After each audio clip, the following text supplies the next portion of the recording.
So hello my dear traders. आज की इस वीडियो में हम डिस्कस करने वाले हैं about support and resistance analysis.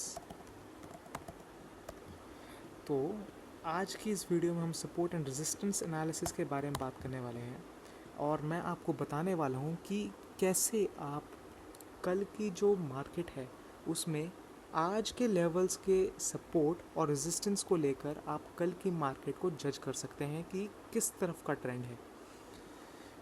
तो आपको पहले लेफ़्ट पेन पे आपको एक हॉरिजॉन्टल लाइन दिख रही होगी या रे दिख रही होगी, आप कोई भी चूज़ कर सकते हैं। जैसे मैंने रे ले ली, तो मैं जैसे आज की मार्केट है, हम 7 तारीख की मार्केट को देखते रहते हैं, 7 अप्रैल को।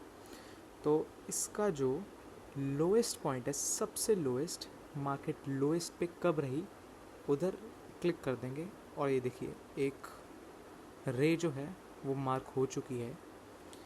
सेकंड हम फिर से उसे लेंगे और जो टॉप है उसे मार्क करेंगे।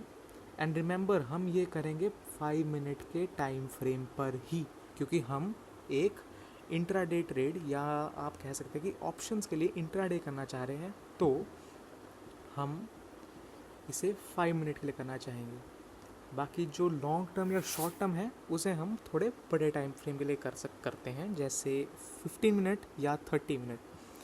But right now we are doing it for 5 minute. और हम एक और रे बनाएंगे जो क्लोजिंग होगा, जैसे this is the closing for the 7 April. And अब आप देखिए कि इनके जो हमने 3 लेवल्स बनाए हैं, 3 लेवल्स देखिए, 1 2 3, ये कैसे सपोर्ट और रेजिस्टेंस की तरह एक्ट करेंगे। लेट अस सी। जैसे आप यहाँ देख रहे हैं कि यहाँ मार्केट ने इसके लिए सपोर्ट का काम किया है, क्योंकि जो कैंडल बार है वो जो सपोर्ट रे है उसके ऊपर ओपन हुई है, तो इसके लिए वो एक सपोर्ट का काम करेगी। इसके लिए एक सपोर्ट का काम करेगी। मैं लिख भी देता हूँ, सपोर्ट। इसके लिए इसने सपोर्ट का काम किया। लेकिन जैसे आप देखें कि जैसे ही ये लेवल ब्रेक हुआ और कैंडल यहाँ क्लोज हो चुकी है, यहाँ लेट्स मार्क दिस टू, यहाँ कैंडल क्लोज हुई, तो इसके लिए अब यही रे एक रेजिस्टेंस का काम करेगी, एक रेजिस्टेंस का। और आप एक चीज़ बता दूं कि टेक्निकल एनालिसिस में 3 चीज़ सबसे इम्पॉर्टेंट होती हैं, एक प्राइस एक्शन, एक वॉल्यूम और एक मूविंग एवरेजेस। अभी हम प्राइस एक्शन डिस्कस कर रहे हैं। प्राइस एक्शन का जो ये वाला टॉपिक है, ये है सपोर्ट और रेजिस्टेंस का। ये देखिए, it is acting like resistance right now. ये देखो मार्केट से ये जो अब देखिए कैंडल बार यहाँ से नीचे गई, इसने इस सपोर्ट का काम किया इसके लिए। अब जब हम नेगेटिव ट्रेंड में इसके लिए सपोर्ट का काम किया, यहाँ से मार्केट ऊपर उछली, अब देखिए अब इसके लिए एक रेजिस्टेंस का काम कर रही है मार्केट, और यहाँ से फिर नीचे गई और यहाँ मार्केट के लिए ये चीज़ सपोर्ट का काम कर रही है। Let's write here support. यहाँ मार्केट के लिए ये सपोर्ट का काम कर रही है। And here again support, resistance and support, यहाँ फिर से सपोर्ट का काम और ये रेजिस्टेंस का काम किया है यहाँ। लेकिन आप फिर भी देखें कि मार्केट ऊपर से आके नीचे रिट्रेस हुई है, ये होता है, ठीक है। अगर आपने ये चीज़ देखनी कि अगर जो रेजिस्टेंस है उसके ऊपर जो नेक्स्ट कैंडल है वो क्लोज हो रही है, तो इसका मतलब है कि ट्रेंड चेंज हो चुका है। अब वो जो पहले रेजिस्टेंस था, अब वो सपोर्ट हो रहा है। ये देखो, यहाँ से इसने रेजिस्टेंस तोड़ा और यहाँ से नीचे एक बार कैंडल नीचे आई, फिर वापस इसने ऊपर को आगे को बढ़ी। फिर let me tell you again,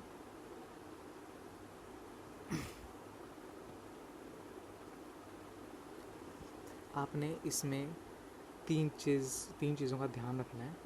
अगर for buying, let me write here, for upward trend, अगर अपवर्ड ट्रेंड की बात करें हम, तो पहला पॉइंट ये है, जो भी line below the candle acts as support और जो ऊपर होगी वो एक्ट करेगी रेजिस्टेंस की तरह. और तीसरी चीज़, अगर रेजिस्टेंस टूट जाता है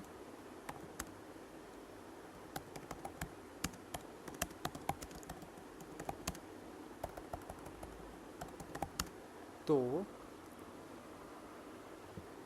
आपने ध्यान रखना है, second candle must cross above the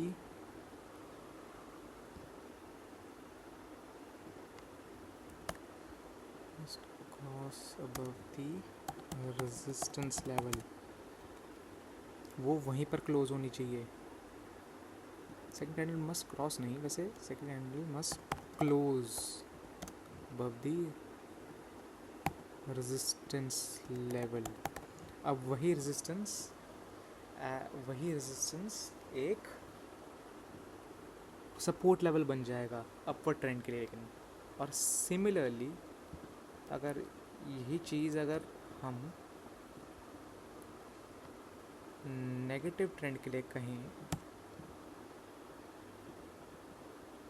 तो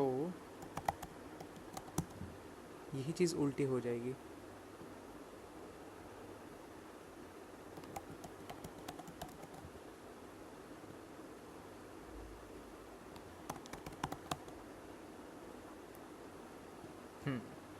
ये चीज़ सेम रहेगी, रेजिस्टेंस लेवल की तो हमेशा सेम रहेगा. ठीक है, यहाँ पे लो आ जाएगा.